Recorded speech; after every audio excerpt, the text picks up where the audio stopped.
Саламатсыздар, урматтуу Чалкан медиа каналынын көрөрмандары, өлкөбүздө алынган акыркы сааттагы жаңылыктар менен сиздерди кайрадан тааныштырабыз. Биздин каналыбызга катталып, ой-пикирлериңиздер менен бөлүшүңүздөр. Президент Садыр Жапаров Кыргызстан 2031 жылы Азия кубогун өткөрүүгө өтүнмө берди. Президент Садыр Жапаров Каракол шаарындагы жаңы стадиондун ачылыш аземинде өлкөнүн спорттук инфраструктурасын өнүктүрүү боюнча кеңири пландарды жарыялады. Мамлекет башчысы ошондой эле Бишкек шаарында Борбор Азиядагы эң ири стадиондордун бири курулуп жатканын, анын сыйымдуулугу 51 000 орун экендигин белгиледи. Анын айтымында бул объект өлкөнүн спорт тармагын өнүктүрүүгө жана эл аралык мелдештерди өткөрүү үчүн шарттарды түзүүгө багытталган маанилүү кадам болот. Мындан тышкары Садыр Жапаров 2031 жылы өтө турган Азия кубогун өткөрүү үчүн Кыргызстан расмий түрдө өтүнмө бергендигин маалымдады. Москва шаарында жашап жана эмгектенесизби? Медициналык кызматтар керек, бирок алар сизге кымбат жана сапатсыз сезилет. Умбем клиникалар тармагы сиздерге өз кызматтарын сунуштайт. Бүгүнкү күндүн талабына жооп берген заманбап жабдыктар менен кесипкөй дарыгерлер сиздерди күтөт. Бизде сиз стоматолог, тиш дарылоонун бардык түрлөрү, уролог, невролог, лор, терапевт, хирург, окулист, педиатр, УЗИ жана башка дарыгерлердин кеңешин алып дарылануу мүмкүнчүлүгү бар. Умбем клиникалар тармагы бул жогорку сапаттагы медициналык жабдыктар менен камсыз болгон профессионал дарыгерлер. Сиздердин ыңгайлуулук үчүн Умбем клиникаларынын Москва шаары боюнча 3 медициналык борбору иштейт. Өзүңүзгө ыңгайлуу даректи тандап медициналык кызмат алсаңыз болот. Ушул ай ичи бизге келип төмөндөгү кызматтарга арзандатуу менен медициналык кызмат алыңыздар. Ден соолугуңузга кам көрүүнү эртеңкиге калтырбаңыз. Умбем клиник Москва. Ажылык сапары башталды. 1998 кыргызстандык зыяратчы Меккеге жетти. Быйылкы ажылык сапары башталып, Сауд Араб патшалыгына келген кыргызстандык зыяратчылардын саны 1998ге жетти. Алардын алгачкы тобун Мекке шаарындагы ажылыкты уюштуруу штабынын өкүлдөрү тосуп алып, жатаканаларга жайгаштыруу иштери ийгиликтүү жүргүзүлдү.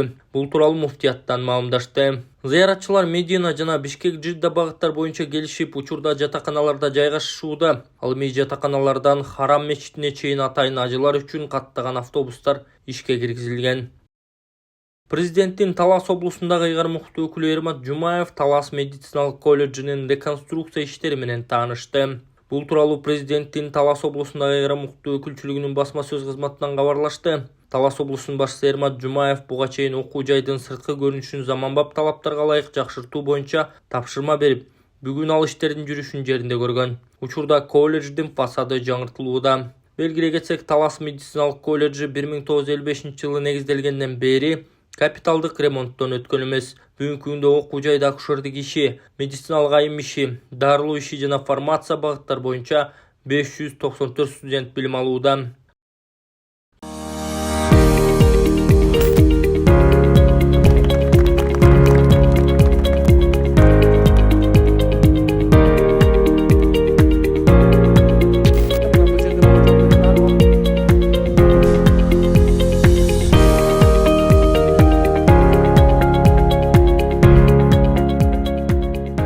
Руководство и сотрудники Кунтургулд Компани совместно со специалистами лесной службы приняли участие в ежегодной акции по высадке саженцев в Григорьевском ущелье Исыкульской области. Председатель Совета директоров закрытого акционерного общества Кунтургулд Компани Болотбек Идрисов сообщил, что сотрудники компании не в первый раз участвуют в таких масштабных акциях по высадке саженцев различных пород деревьев.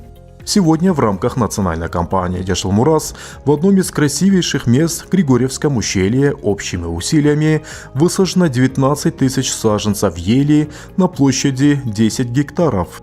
В прошлом году мы сделали зеленое насаждение в количестве 300 тысяч саженцев в Тюбском районе, в урочище Каркара.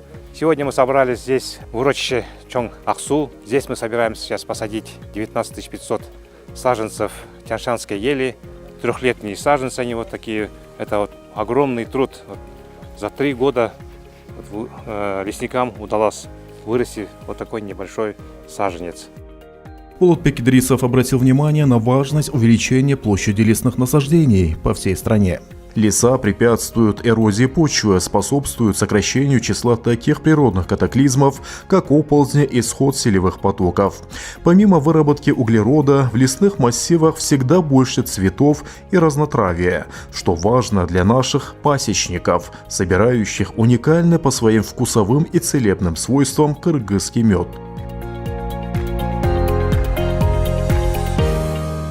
Кыргызстандан барган балбандар Индиядагы мелдештен 23 медаль утту. Кыргызстандык балбандар Индияда өткөн алыш бел боо күрөшү боюнча Азия чемпионатында жалпы 23 медаль алышты. Бул тууралуу Дене тарбия жана спорт агенттиги кабарлады. Өлкөдөн барган спортчулар 11 алтын, 8 күмүш жана 4 коло медалга ээ болушту. Улуттук тайпа командалык эсепте 23 медаль менен биринчи орунду алышты. Мелдеш Индиянын Дели шаарында болгон. Ага кыздар да, балдар да катышып байга алган.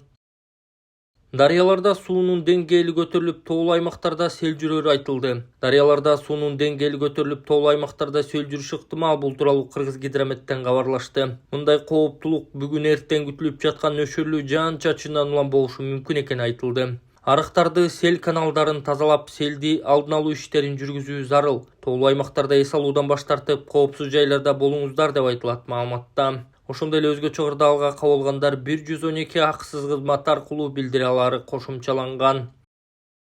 Ассаламу алейкум, кыргыз элим. Аты жөнүм Алимов Дастанбек, 1999 жылы төрөлгөнмүн. Түкөс дене ломкустук оорусу менен төрөлгөнмүн. Анан азыркы учурда сколиоз менде 4-чү степенге келип калды.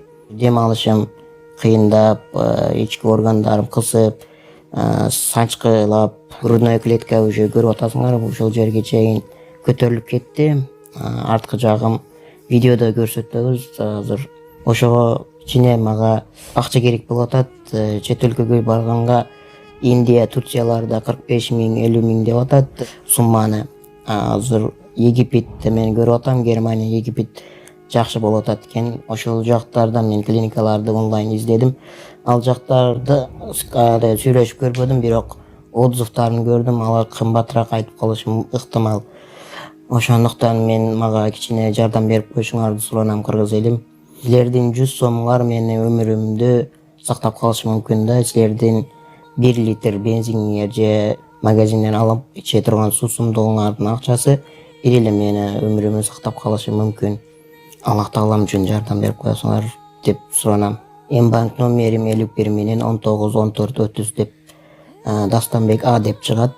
Сбербанк карталар видеонун астында жазылган болот. Сбербанк картамдагы жазсаңыздар Дастанбек А деп чыгат.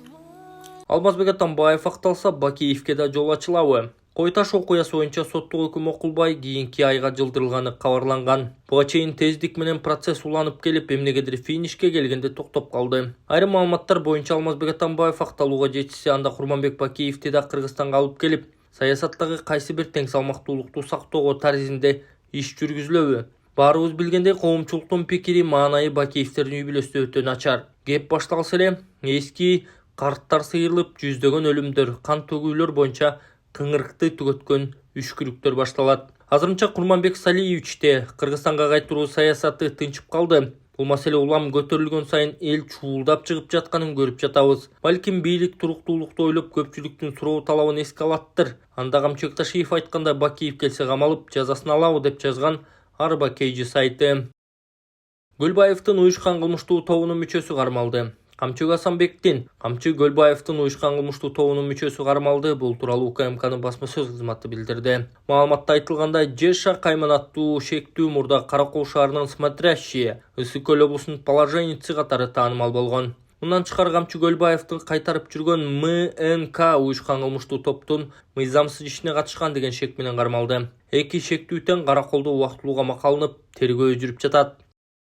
Чүйдө балык уулоого кеткен кишини издөөгө 41 куткаруучу тартылды. Чүй облусунун Жайлы районунда Көкөмерен дарыясына балык уулоого кеткен 28 жаштагы киши бир жумадан бери дайынсыз болууда. Өзгө чогордагы министрлиги бүгүн аны издөөгө 41 куткаруучу чыкканын кабарлады. аттуу киши 19 майда кечке маал балык уулоого кетип, кийинчерээк кайырмагы суунун жээгинен табылган. Өзү дайынсыз болууда, министрлик кошумча маалымат берилерин билдирди. Чүй облустук ички иштер башкы башкармалыгы уюштурулган массалык кол салуу болду деген маалыматты төгүндөдү. Чүйдө массалык уртокмукка алып уюштурулган кол салуу болду деген маалымат чындыкка жатпайт. Бул тууралуу облустук ички иштер башкы башкармалыгынан билдиришти. Милиция 24-майда окуучулар ортосунда чыр болгонун, бирок соц тармакта айтылып жаткандай уюштурулган кол салуу жана жаштар тренди болбогонун билдирди. Милиция элди дүрбөлөңгө салып, жалган маалымат таратуудан оолак болууга чакырды. Чагымчыл маалымат тараткандарга жоопкерчилик каралганы эскертилди. Футболчу Гүлжигит Алыкулов Россиянын премьер-лигасында ойнойт. Кыргызстандын курама командасынын футболчусу Гүлжигит Алыкулов кийинки сезондо Россиянын премьер-лигасында ойнойт. Ал келишим түзгөн Москванын Торпедо клубу 1-лигада 2-орунду ээлеп, түз эле Орусия футболунун жогорку дивизионуна өткөн. Команда акыркы жолу Россиянын премьер-лигасында 2022-2023 жылдардагы сезонунда ойногон. Алыкулов Торпедога быйыл январда кошулган. Москвалык клуб менен келишим 2027 жылга чейин түзүлгөн. Жогорку Кеңештин төрагасы Арменияга расмий иш сапары менен барды. Жогорку Кеңештин төрагасы Нурланбек Тургунбек уулу Арменияга расмий иш сапары менен барды. Бул тууралуу парламенттин маалымат кызматынан кабарлашты. Маалыматка ылайык, сапардын алкагында ал Армениянын улуттук жыйынынын төрагасы Ален Симонян менен эки тараптуу сүйлөшүүлөр жүргүзүп, парламенттер аралык кызматташтыкка байланышкан маселелерди талкуулашат. Муну менен катар жогорку деңгээлдеги бир катар жолугушууларда мерчемделгени айтылды. Делегациянын курамында депутаттар Жаныбек Кыдыкбаев, Бактыбек Сыдыков, Улукбек Ормонов, Мурадил Сыдыков, Ырысбек Атажанов, Элмурза Татыбалдиев, Меделбек Саккараевтар бар. Алтын тамга тестилөөсү жоюлду. Быйыл бүтүрүүчүлөргө жеңилдик берүү максатында кызыл аттестат алуудагы алтын тамга тестилөөсү жоюлду. Бул тууралуу Агартуу министрлигинин мектептен тышкаркы жана кошумча билим берүү башкармалыгынын жетектөөчү адиси Кылым Сыдыкназарова радиолордун бирине берген маегинде билдирген. Анын айтымында буга чейин кызыл аттестатта аталган тестилөөдөн өткөн гана бүтүрүүчү алчу. Эми 11 жыл ичинде чейректеринин баары 5 чыккан бардык бүтүрүүчү ала алат. Бул бүтүрүүчүлөр үчүн мамлекет тарабынан түзүлгөн абдан жакшы шарт болду. Себеби 5ке окуп келген окуучуларыбыздын баары тестилөөдө кулап, кызыл аттестат алгандардын саны аз болуп келген. Быйыл Кудай буюрса, кызыл аттестат алган бүтүрүүчүлөрүбүздүн саны көп болот, деди ал. Сыдыкназарова белгилегендей, алтын тамга тести 2011 жылы 1-класста жалаң 5 деген баа менен аяктап, мыкты жыйынтык көрсөтүп келген окуучулардын билим деңгээлин баалоо үчүн уюштурулган. Сойкулук менен алектенүүгө шектелген 5 жарандын ар бирине 20 000 сом өлчөмүндө айыппул салынды. Бишкек шаарынын аймагында Притон көпөлөк аттуу профилактикалык иш-чаранын алкагында милиция кызматкерлери тарабынан сексуалдык кызмат көрсөтүлүшү мүмкүн болгон жайларга текшерүүлөр жүргүзүлүүдө. Мындай жайлар негизинен сауналар, мейманканалар жана ижрага алынган батирлер болуп саналат. Алдын алуу иш-чараларынын жүрүшүндө укук бузуулар жөнүндө кодексинин 109-2 беренеси негизинде сойкулук менен алектенүү 5 жаранга карата административдик протоколдор түзүлүп, Ленин райондук сотунун чечими менен ар бирине 20 000 сом өлчөмүндө айыппул салынды. Милиция кызматкерлери интимдик кызмат көрсөтүү менен алектенген жарандарды жана сойкулканаларды уюштурууга тиешеси бар адамдарды аныктоо иштерин улантууда. Мындай фактылар аныкталган учурда мыйзамда белгиленген тартипте жоопкерчилик каралат.